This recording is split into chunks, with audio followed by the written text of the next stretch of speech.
Let's talk about Afghanistan, where the Taliban have published vice and virtue laws which impose new restrictions impacting women across the country. As of last week, Afghan women are now barred from speaking in public places or showing their faces outside their homes. The Taliban's latest action adds to a series of restrictive measures that have been tightening around women's roles and freedoms in Afghanistan. With more on this, let's go to a favorite of this program. Yasmine Mohammed joins us once again, human rights campaigner, author, and the host of the podcast Forgotten Feminists. Yasmine, welcome back to the show. Thank you so much for having me, Elias. So it seems like it's every 6 months or so we hear some new story out of Afghanistan with a further restriction, and the hits have kept on coming for the women of that country since the U.S. pulled out. What are your thoughts on what it seems to be a never-ending increase of measures against women? Yeah, unfortunately, I wish I could say I was surprised in some way, shape, or form, but anybody who knows the Taliban from the 90s should already have seen this coming. The fact that they now have laws that women should neither be seen nor heard does not surprise me either, because that's based on Islamic law that says that a woman's voice is awra, so that means like shame or nakedness.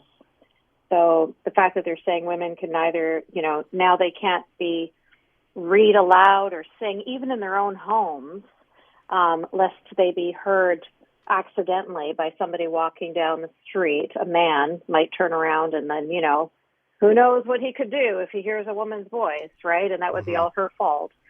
That's all based on Sharia. So when I see these kinds of things happening, it's like, yep, there it is. It's the what I would expect to be the very natural progression of what happens when you have a theocratic state based on Islamic law. So, and there are a lot of theocratic states based on Islamic law, right, throughout much of the world. It seems like the Taliban and how they run Afghanistan is we don't see the same types of laws in every single country that operates under Islamic law. So what accounts for that disparity? Well, why are some Islamic countries better than obviously what you'd find in Afghanistan? Why is there a disparity? What leads to that? Well, you'll see in Iran as well. They have the same law that women also can't read aloud or speak in public or sing in public. They could be arrested for it.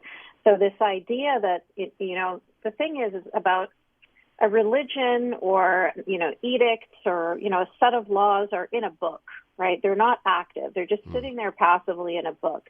In order for them to be active, you need a human being to come along and say, we're going to take this passage or we're going to take this edict and we're going to put it into the laws and we're going to force law enforcement to, enforce these laws basically, or put women in prison or men in prison for all sorts of, various infractions based on the religious edicts.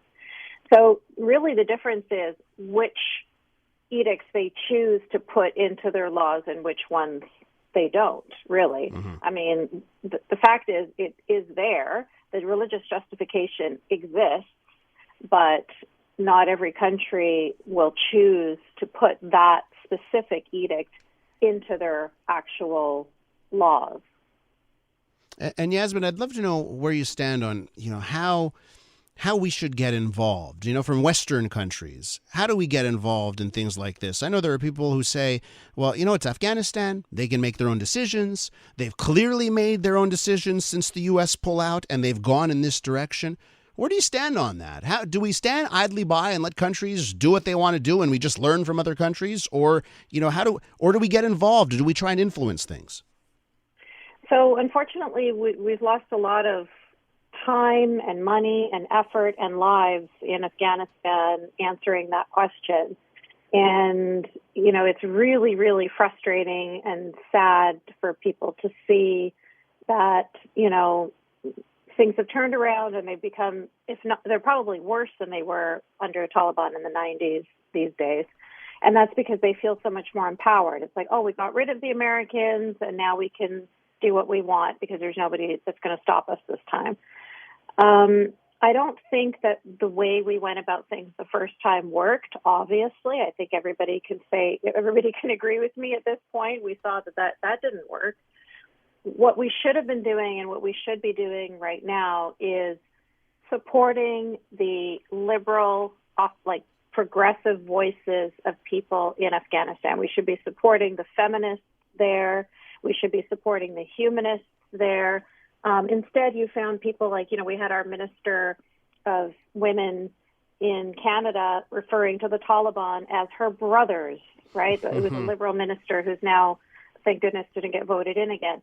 But it's that kind of tone deaf, even more than tone deaf, just like perverted confusion of what we're looking at is what empowers these extremist men to continue. So if we're sending them private planes so that they can come and have, human rights discussions in the UK, and we're basically normalizing their terrorist state, then that's only going to empower them. Meanwhile, the people in Afghanistan who are suffering the most are the free thinkers, the feminists, the liberal-minded people, right? They're the ones who are suffering. Who's sending them a private plane?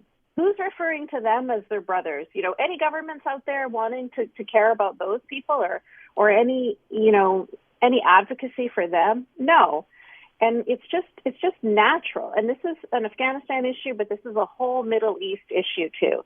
If you got two plants in two different pots. You've got the theocratic Islamic one, and then in one pot, and then in the other pot, you've got the secular plant.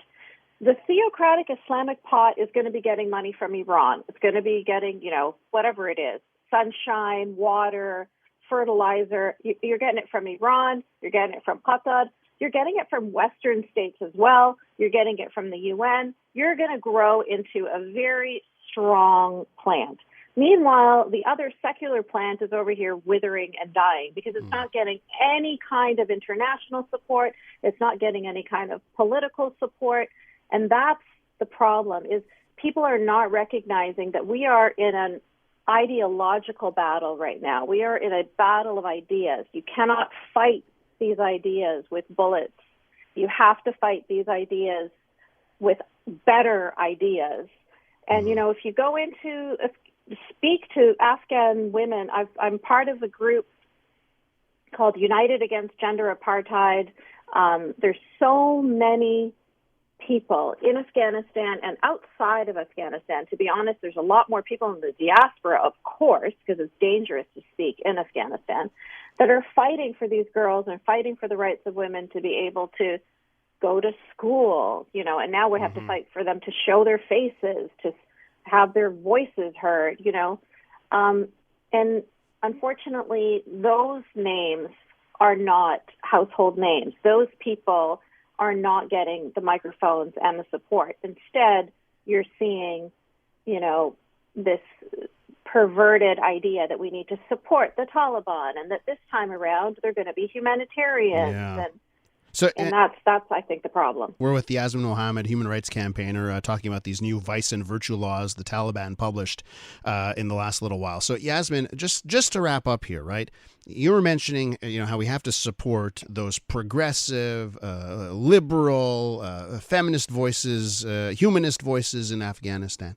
And what's not lost on me is that if I look at those progressive voices in this country, people who would say they're progressive in this country, in Canada, too often they're off the mark, right? They're the ones that are almost part of the problem. They're in a sort of allowing this kind of idea to flourish. What do you make of that disparity, right? That sometimes in Western nations, it's those very same voices we have to protect in Afghanistan that are off the mark.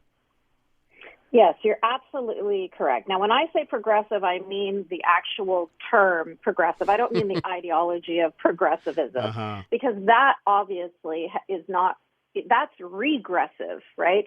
So those guys were in Afghanistan taking a look at the practice of bachabazi, which is when Afghan men basically take little boys, dress them up as girls, and rape them. And they decided to turn a blind eye to that because they said, well, that's their culture and that's how they choose to do things.